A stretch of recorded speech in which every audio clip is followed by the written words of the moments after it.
I was only 19 when my Uncle Reginald passed away. In my mind, I always thought that he would get better. Honestly, it was the craziest thing I had ever experienced. His illness didn't have a name. He didn't even look sick. So you can imagine how surprised I was when I received a call that he passed away. The only reason I knew I was going to receive that call was because he came to me in a dream the night before and sort of told me. In the dream, I was surrounded by so many people. It looked like a party. It's never a good thing to dream of a celebration. It usually means someone is going to die. I was standing near the front door. I watched as my family interacted with one another. I heard a knock. It was my uncle. "Hey, Unc, come in. The more the merrier," I said. He peeked inside, looking at everyone with a sweet smile on his face, but said, "Oh, I can't come in. I just wanted you to know that I was leaving. Tell everyone I said bye." He was wearing a pair of dark shades. I watched him as he walked to an idling car waiting for him.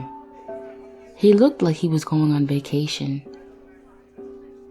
Before he got into the vehicle, he turned and waved goodbye. As soon as I opened my eyes, the telephone rang. It was my uncle's wife. She called to tell us that he was gone. My mom had to rush home to lay her brother to rest. I couldn't go. I had to stay home to look after my younger sister and just started a new school. But that wasn't the last that I would see of him. He came to me in my dreams often. The visits were random, and I never told anyone about them. To me, it was confirmation that wherever he was doing fine. In my dreams, I was aware that he was dead, and I was never afraid. He would just stop by and say hello. He didn't talk very much, but I was always happy to see him.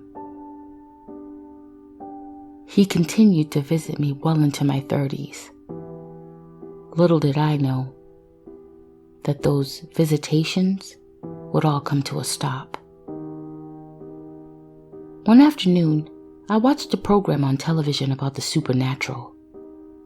A preacher was discussing spirits and how unnatural it was to speak to the dead, and it was dangerous. Automatically, my thoughts went to my uncle.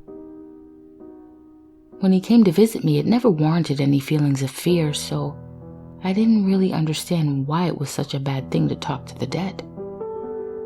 He said that demons possess the ability to appear as anyone they like to deceive us, and that ghosts were merely a demonic manifestation. Could this be true? Before the program ended, he said, "You must test the spirit by the spirit." What the heck does that even mean? How do I test it? I made a mental note to do just that if I ever dreamed of him again.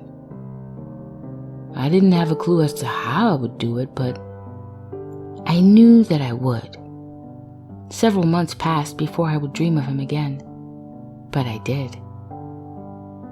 In my dream, my mother was sitting at the kitchen table chatting with someone. Out of curiosity, I walked into the kitchen and found my uncle talking to her. My first impulse was to say hello to him, but I remembered I was to test if the spirit was actually my uncle. He looked at me and smiled. "Hey, niece. It's so nice to see you. How are you?" I said nothing. I just stared at him, studying his facial features. He looked just like my uncle, and sounded like him too, but my curiosity wouldn't allow me to relax enough to strike up a normal conversation with him. His smile faded a bit, and he asked, "What's wrong?" Uncertain of how I should respond, still I said nothing. Then, like magic, the right words popped into my mind. I said, "I only have one question for you." I prepared myself for what would happen after I asked. I paused for just a moment. "Who sent you?"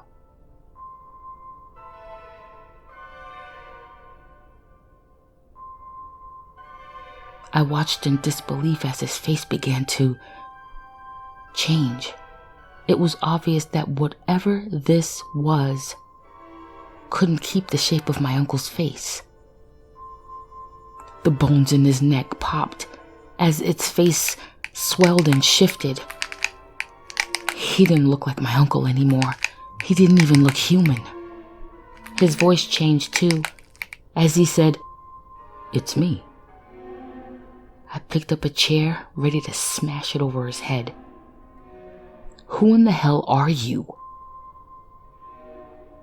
Before I could do anything else, I woke up.